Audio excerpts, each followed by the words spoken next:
Hola, ¿qué tal mis queridos hermanos? Les saluda su pastor Homero Salazar.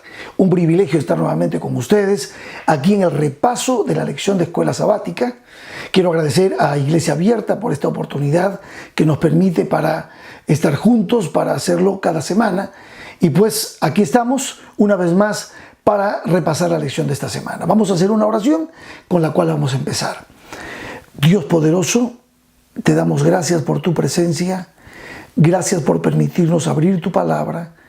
Gracias por esta lección de este trimestre que nos está ayudando a entender la necesidad que tenemos de saber interpretar tu palabra. Guíanos en este estudio y llénanos, Señor, de tu Espíritu Santo. Lo pedimos en el nombre de Jesús. Amén y amén.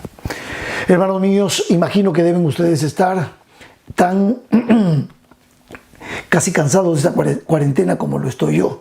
Ya las ganas de visitar las iglesias, de estar con mi gente linda. Pero bueno, tenemos que ser pacientes y cumplir pues con nuestra parte de quedarnos en casa para evitar cualquier situación de la cual nos podemos arrepentir. Mientras tanto, nuestra conferencia está permanentemente anunciándonos, avisándonos cómo están yendo las cosas y por supuesto siempre siendo obedientes a lo que nuestro condado, nuestro gobernador va indicando con relación a la situación que estamos viviendo. Mientras tanto, seguimos adelante y empezamos a repasar nuestra lección de Escuela Sabática. Esta semana, titulada ¿Por qué se necesita interpretación? ¿Por qué es necesario que interpretemos la Biblia? Vamos a estudiar 4 tópicos importantes de por qué es necesario. Vamos a hablar de las presuposiciones, vamos a volver a hablar un poquito acerca de la cultura, cómo influye, vamos a hablar acerca de un elemento clave que influye también en la interpretación, que es nuestra situación como seres humanos pecadores, nuestra naturaleza pecaminosa.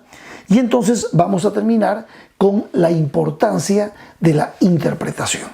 Esta semana nuestro texto de memoria estuvo en Hebreos 11:6 y decía: pero sin fe es imposible agradar a Dios, porque es necesario que el que se acerca a Dios crea que le hay y que es galardonador de los que le buscan. Quiere decir entonces que el respeto por la palabra de Dios es prácticamente es producto de nuestra fe, un fruto de nuestra fe. La admiración por la palabra es producto de la fe genuina, la fe sincera, que es, según el apóstol Santiago, es un equilibrio entre la confianza en Dios y la evidencia de esa confianza, que son las acciones justas de los hijos de Dios. Por lo tanto, entonces, sin fe es imposible agradar a Dios, porque es necesario que el que se acerca a Dios crea que Dios es real, que existe, que está allí y que tiene el control de todo, que Dios es Dios, Padre, Hijo, Espíritu Santo, la Santísima Trinidad, la divinidad que se ha concentrado en este maravilloso plan de redención,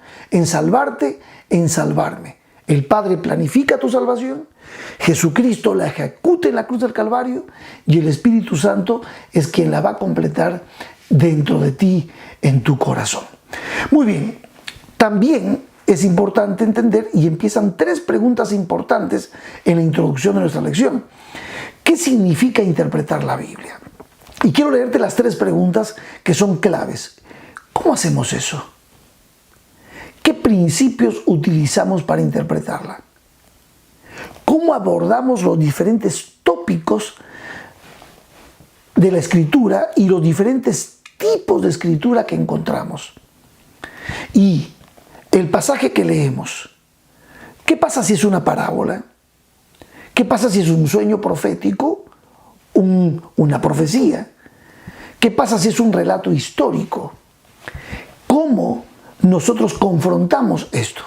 Bueno, esto implica que necesitamos interpretar la Escritura. Es cierto, como lo decíamos la semana pasada, todos podemos Todos tenemos la posibilidad de leerla y todos podemos aprender de la Escritura, interpretar la Escritura. Pero es bueno también saber que hay algunas cosas que tenemos que tener en cuenta porque van a influir, sin duda alguna, en la manera como nosotros entendemos la palabra de Dios. ¿Ok? Tenemos que ser muy cuidadosos. Hay un viejo ejemplo que alguien da cuando no tiene principios de interpretación, no tiene claro cómo es el proceso de interpretar, y hay ejemplos que algunas veces nos hacen sonreír. Hay algunos predicadores que han usado mucho estos ejemplos. Por ejemplo, esa persona que abre al azar la Biblia y dice, Judas fue y se ahorcó. Este es un ejemplo muy típico usado. Y después abre otro texto bíblico y entonces se encuentra y dice, ve y haz tú lo mismo. Oh, ¿qué tengo que hacer? Lo mismo que hizo Judas. Y va y busca otra vez al azar y de repente aparece un texto y el texto lo lee y dice, y lo que vas a hacer, hazlo pronto. Bueno, es así, y aunque produce una sonrisa esto, ¿es así como se interpreta la Biblia? No. Aunque sabemos que podemos leerla y entender muchas cosas de la Biblia, es importante saber también que necesitamos de la hermenéutica. La hermenéutica bíblica es justamente, son los principios de interpretación de la Escritura. ¿Para qué? Para que podamos entender que un texto sin su contexto es un pretexto. Y un pretexto significa que yo lo puedo amoldar a las ganas que yo tengo, a la idea que yo tengo, y meter el texto a la fuerza para decir lo que yo quiero decir o sentir lo que yo quiera sentir. Entonces necesitamos ser respetuosos en ese sentido. Por eso vamos al primer punto. El primer punto es que normalmente cuando vamos a estudiar la Escritura, normalmente ninguno de nosotros aborda el texto con la mente en blanco. Ese es un primer punto. Siempre de alguna manera en nuestra historia personal, en nuestra experiencia personal, en nuestro microescenario, la familia, o nuestro macroescenario, la sociedad, siempre esos valores, esas cosas que de alguna manera ya vienen en nuestra historia personal, van a influir en nuestra interpretación. Eso le pasaba a los discípulos y tenemos un texto muy interesante en Lucas 24. Vamos a abrir rápidamente en Lucas 24. Estamos en el contexto cuando Jesús, después del viaje a Emaús, se aparece a los discípulos. Ya, Lucas capítulo 24, versos 36 al 45. Noten lo que dice. Mientras ellos aún hablaban de estas cosas, ya Jesús, o sea, Cleofas y su amigo estaban dando el anuncio, estaban comunicando con mucha emoción lo que habían vivido con Cristo en camino a Emaús. Dice, mientras ellos aún hablaban de estas cosas, Jesús se puso en medio de ellos y les dijo, paz a vosotros. Entonces, espantados y atemorizados, pensaban que veían un espíritu. Pues no es que Cristo les había explicado las cosas anteriormente, pero Él les dijo, ¿por qué estáis turbados y vienen a vuestro corazón estos pensamientos?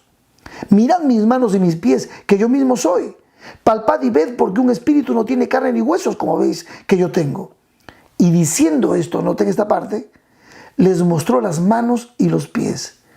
Y como todavía ellos, de gozo, no lo creían y estaban maravillados, les dijo, ¿tenéis aquí algo de comer? Entonces le dieron parte de un pez asado y un panal de miel. O sea, ya con eso está demostrando que Jesús, está en persona, es real. Y él lo tomó y comió delante de ellos. Verso 44-45. Y les dijo, escuchen bien, cómo Jesús les va a interpretar las Escrituras a sus discípulos. Estas son las palabras que os hablé estando aún con vosotros, que era necesario que se cumpliese todo lo que está escrito de mí en la ley de Moisés y en los profetas y en los salmos. Y entonces Jesús les abrió el entendimiento para que comprendiesen las Escrituras. ¿Sí? Lamentablemente aquí vemos a los mismos discípulos teniendo problemas de interpretación. La idea que ellos tenían del Mesías no coincidía con la idea que que Jesús les había enseñado. Y sus preconceptos, sus temores, su idea influyó. Ellos pensaban en un Mesías que vendría a liberarlos del yugo romano, un gran guerrero como Jesús. Ellos querían declararlo rey porque él, con todo el poder que Jesús tenía, imagínense, con un líder, un general como Jesús así, no nos moriríamos de hambre en una guerra. Los muertos en una guerra resucitarían y la enfermedad se sanaría. Era una idea. Su visión estaba limitada a los asuntos políticos y militares. Pero Jesús tuvo que mostrarles, tuvo que enseñarles que sus presuposiciones no son la vía correcta para poder interpretar lo que la Escritura hablaba de Jesús. La lección decía, todos tenemos una cantidad de creencias acerca de este mundo, sobre la realidad última, sobre Dios, cosas que presuponemos o aceptamos, incluso sin querer o inconscientemente, cuando interpretamos la Biblia. Por eso, cuando tú estás frente a la palabra de Dios, cuesta muchas veces despojarse de estas cosas y poner la mente en blanco. Cuesta mucho porque es las vivencias, la historia y todo el conocimiento, las presuposiciones van a influir. Sin embargo, si el Espíritu Santo está disponible para cambiar nuestra cosmovisión y ayudarnos para entender, para comprender de manera sencilla, pero a la vez responsable, lo que la Escritura nos quiere decir. Así que, de alguna manera entonces, el Espíritu Santo nos va a ayudar a superar nuestras presuposiciones para poder entonces sacarle el jugo a la palabra de Dios, que fue escrita en un contexto distinto al nuestro. ¿Correcto? Por eso es importante la contextualización también de la Escritura, pero no la hipercontextualización, porque ya uno se va a otro lado cuando uno trata de hacerlo demasiado contextual, digamos así, el tema bíblico. Tenemos que ser cuidadosos. ¿Ya? ¿Y a qué me refiero? Tú vas a decir, pero pastor, ¿a qué se refiere cuando habla de la ¿A qué se refiere? Pues si nosotros tomamos la Santa Cena con el pan sin levadura, te voy a dar un ejemplo, y tomamos el vino sin fermento, perfecto. Nosotros lo hacemos de una manera especial, ¿no? Un pancito pequeñito, una copita de vino, y eso es lo que normalmente solemos hacer, y estamos entrando en un contexto del simbolismo para hoy. Pero imagínate tú, ¿qué sería una hipercontextualización? Entonces, cualquier tipo de galleta, ya inclusive una galletita dulce de chocolate, con un vasito de Coca-Cola para simbolizar, ya tú estás saliéndote fuera de la línea que no apoya la Biblia en tu tipo de interpretación. Bueno, dejamos esto ahí, vamos entonces a la Biblia y la cultura. El segundo punto es la Biblia y la cultura. Aquí nos lleva a Hechos capítulo 17, verso 26, y el ejemplo es Pablo en Atenas. Es largo, es un poco largo, pero vamos a tratar de buscar la parte principal. Cómo Pablo, a pesar de que él entendía que los griegos estaban completamente desfasados, porque en el verso 16 Pablo dice, mientras Pablo los esperaba en Atenas, su espíritu se enardecía viendo la ciudad entregada a la idolatría. Ya Pablo tenía una reacción. Sin embargo, miren ustedes cómo Pablo de alguna manera trata de ubicarse para poder hablarle a esta cultura griega que era terriblemente distinta, diferente a la forma de encarar que tenían los hebreos. ¿Ya? Y entonces dice, el primer consejo de nuestra lección en esta parte es útil tener un conocimiento previo de la cultura del cercano oriente para comprender algunos de los pasajes bíblicos. Cada cultura tiene su forma de hacer las cosas, pero nosotros también necesitamos un poco conocer cómo funciona, cómo era la cultura hebrea, para poder entender lo que la Biblia nos quiere explicar, qué concepto tenían los hebreos de la vida, cómo era el concepto griego de la vida, el dualismo, el platónico. Está completamente lejos de la visión holística, integral, que tenía el pensamiento hebreo con respecto a lo que es la vida. Entonces, de alguna manera, tenemos que ser cuidadosos y entender un poco las culturas. Pablo se ubica y miren lo que hace. Ya dice Pablo: así que discutí en la sinagoga con los judíos y piadosos y en la plaza cada día con los que concurrían. Y algunos filósofos de los epicúreos, que seguían a Epicuro, un filósofo que apuntaba mucho al placer, al hedonismo, y los estoicos eran mucho más razonables y apoyaban mucho el hecho de no fijarse tanto en las cosas que uno tenía como bienes. Y dice que disputaban ellos, y ellos decían: ¿qué querrá decir este palabrero?, decían de Pablo. Y otros: parece que es predicador de nuevos dioses, porque les predicaba Pablo el evangelio de Jesús y la resurrección. Pablo en una cultura distinta, llevando el mensaje de Cristo. Ahora, miren la sabiduría de Pablo. Dice: y tomándole, estaban interesados en este palabrero, le trajeron al Areópago, diciendo, al lugar donde ellos siempre tenían ese monte especial, donde ellos discutían y les encantaba hablar mucho, filosofar mucho. ¿Podremos saber de esta nueva enseñanza de la que hablas? Pues traes a nuestros oídos cosas extrañas. ¡Wow! El evangelio llegando a una cultura. ¿Ya?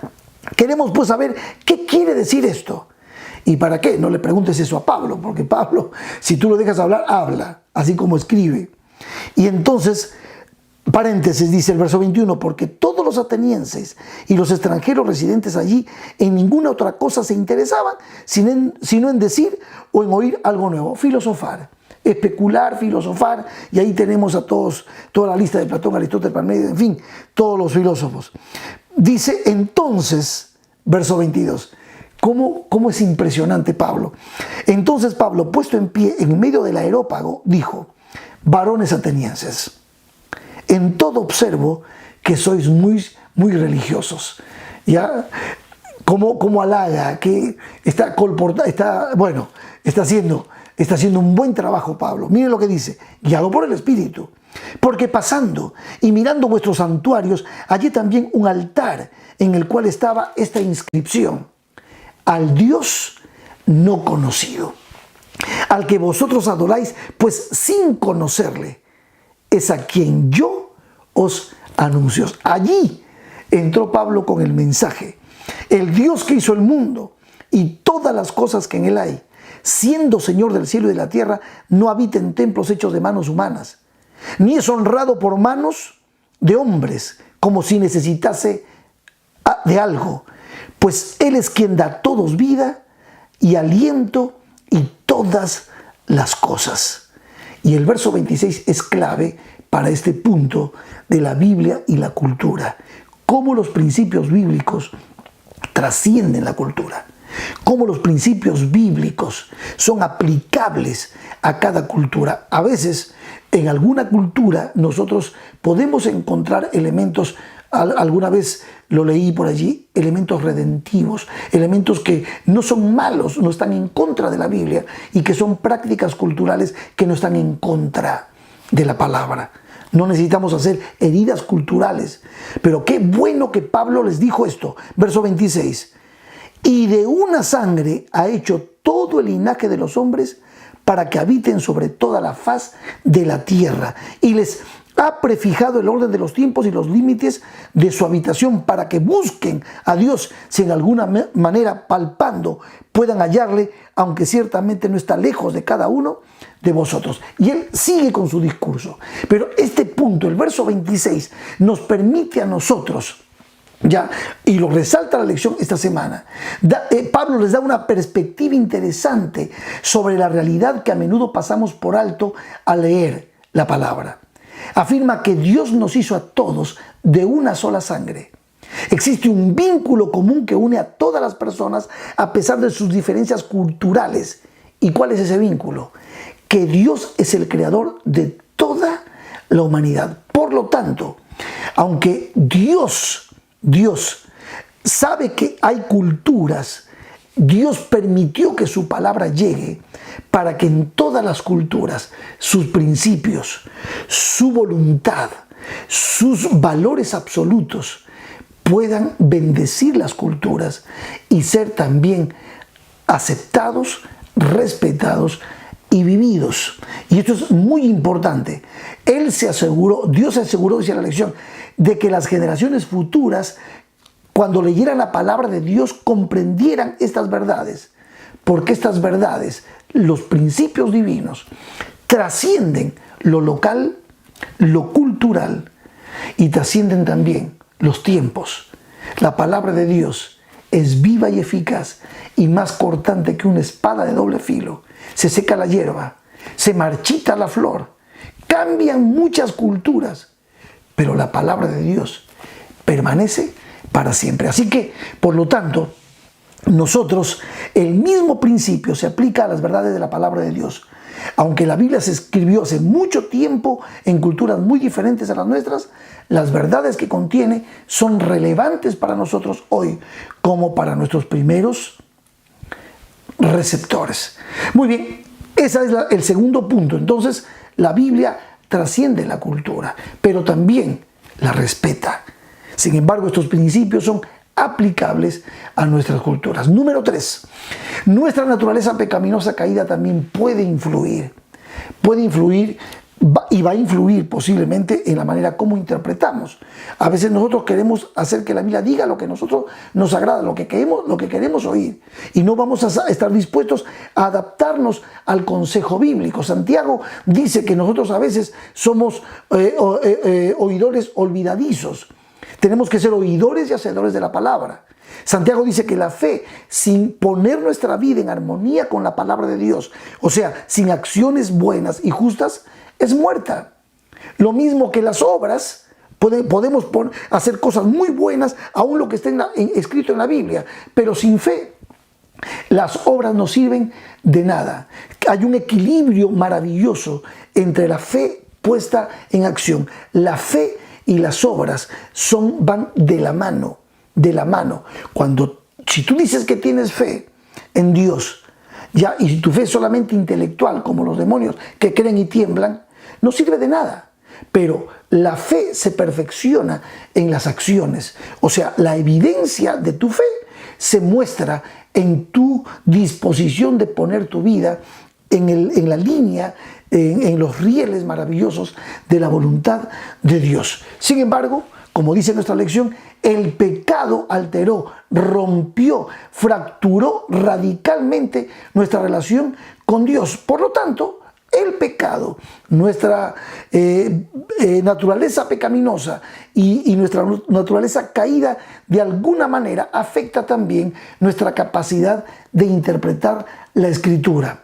Nuestros pensamientos se han corrompido por el pecado y por lo tanto se cierran a la verdad de Dios. Pero gracias al Espíritu Santo, que el Espíritu Santo es el que nos guía a la verdad, que el Espíritu Santo es aquel que nos puede convencer de pecado, de justicia y de juicio, como dice Juan capítulo 16.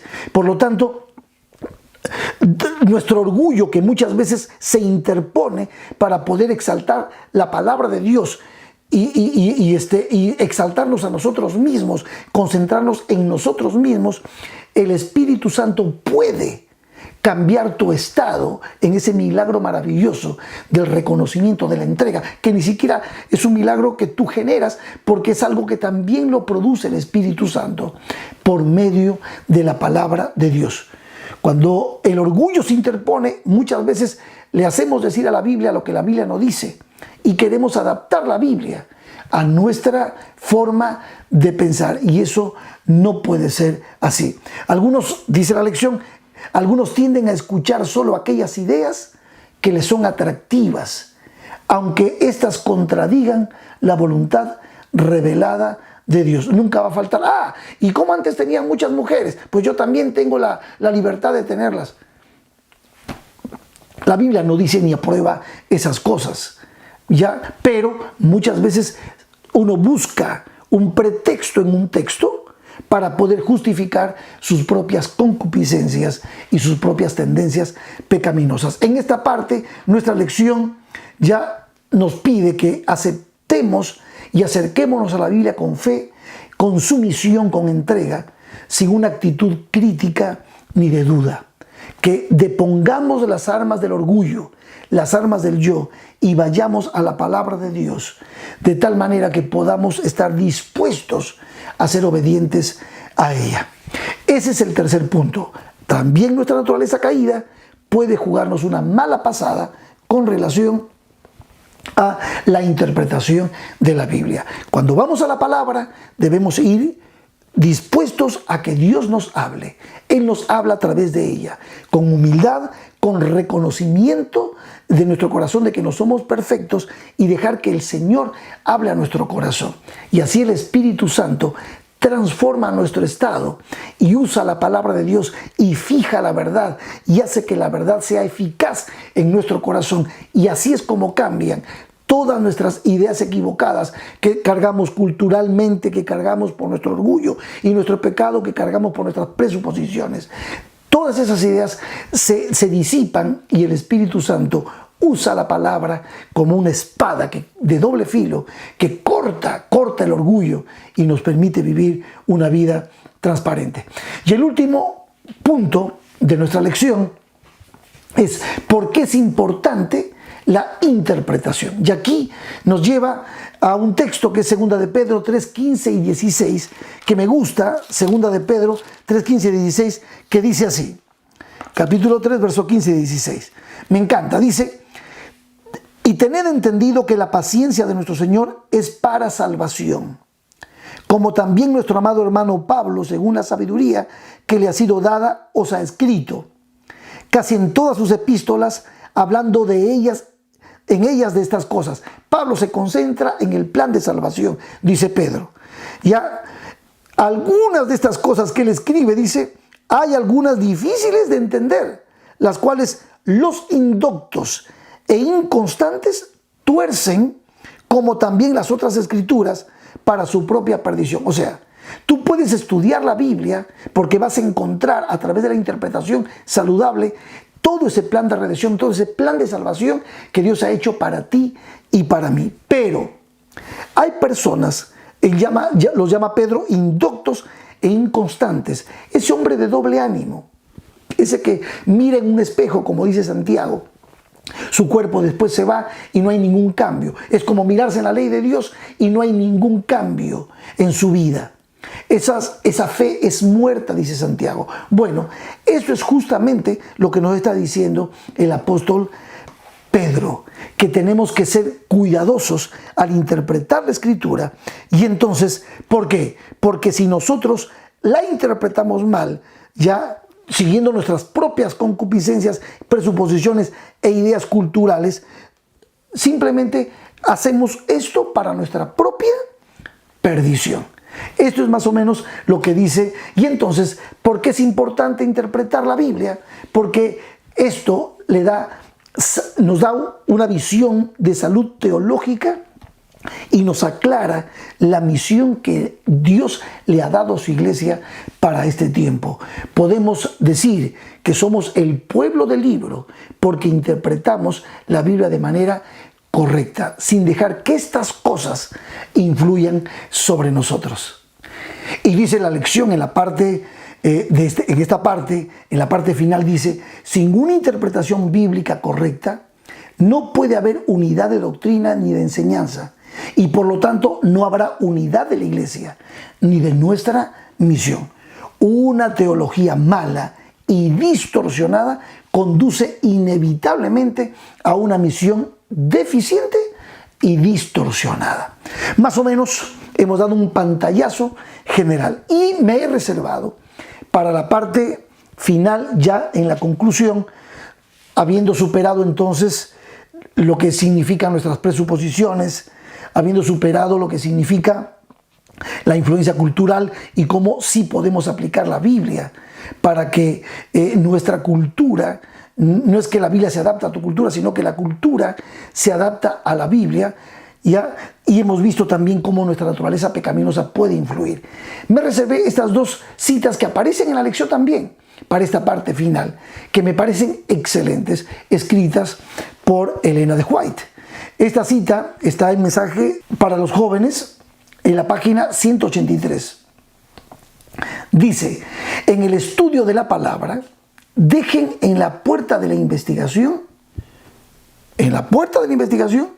sus opiniones preconcebidas y sus ideas heredadas del ambiente y cultivadas individualmente. Déjenlas. Y subrayé esta parte: nunca descubrirán la verdad si estudian las Escrituras para vindicar sus propias ideas.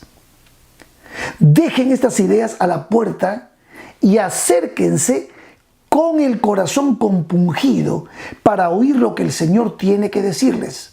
Al sentarse el humilde indagador de la verdad a los pies de Jesús para aprender de Él, la palabra le da entendimiento. Cristo dice a los que son demasiado sabios en su propio concepto para estudiar la Biblia, les dice así: si quieren hacerse sabios para la salvación, deben hacerse mansos y humildes de corazón. ¿Qué tal? Y la última me encantó. Dice: no lean la palabra a la luz de opiniones anteriores. Investíguenla. En cambio, cuidadosamente y con oración y con mente libre de prejuicios. Si al leerla se produce la convicción y ven que las opiniones que han acariciado no están en armonía con la palabra, no traten de hacer concordar la palabra con esas opiniones. Hagan concordar sus opiniones con la palabra. No permitan que lo que han creído o practicado en lo pasado gobierne el entendimiento. Abran los ojos de su mente para contemplar maravillas en la ley. Descubran lo que está escrito y después afirmen sus pies en la roca eterna. Estas son palabras sabias. Por lo tanto, entonces, tenemos que ser cuidadosos y tener en cuenta estos principios para poder interpretar la Sagrada Escritura. Y quiero terminar con un elemento misionero en todo esto. ¿Y para qué, pastor, todo esto? ¿Para qué saber hacer esto? Porque nosotros somos comunicadores de esta verdad. Nosotros hemos sido llamados para cumplir una misión. Somos deudores desde el momento en que nos entregamos a Cristo. Somos deudores al mundo para comunicar la belleza, la esperanza del amor, de la justicia, de la misericordia de Cristo Jesús. Hoy más que nunca el mundo está necesitando al pueblo de Dios que sea capaz de llevar el mensaje de esperanza a este mundo que está pereciendo en el miedo, está pereciendo en el pánico, está necesitando respuestas, y nosotros tenemos la respuesta. Cristo es la respuesta. La palabra de Dios tiene el mensaje maravilloso de Cristo y necesitamos llevar este mensaje al mundo. Para eso fue formada la escuela sabática también, para capacitarnos y para cumplir con nuestra misión. Estudiar la Biblia, sí; confraternizar, sí; apoyar las misiones mundiales, sí; pero también para ganar almas para el reino de Dios. ¿Cómo? Compartiendo la palabra, porque esta palabra es viva y eficaz, y ella tiene el poder usado por el Espíritu Santo para transformar los corazones y cambiar nuestra cosmovisión de la vida, traer salud y esperanza a un mundo que perece. Bueno, la semana que viene estaremos haciendo el repaso de la lección número 7. Por el momento hemos terminado. Vamos a hacer una oración y vamos a cerrar este tiempo de repaso. Oremos. Padre amado, gracias por tu presencia. Gracias, Señor, por mostrarnos en tu palabra, a través de la lección de escuela sabática, lo importante que es tener en cuenta estos principios y tener cuidado de que no vaya a ser que podamos interpretar la Biblia a nuestra manera, según nuestras propias concupiscencias, siendo de esa manera indoctos. Señor, bendice a tu pueblo. Es un tiempo un poco complicado, sí, pero para esto nos preparamos durante toda la vida cristiana, para estar enteros y enfrentar lo que venga confiando en ti, porque hemos construido nuestra casa sobre la roca maravillosa, que es Cristo Jesús, nuestro Señor. Gracias, Padre amado, por guiarnos hasta aquí. Oramos por tu bendición en el nombre de Jesucristo. Amén y amén. Que Dios te bendiga.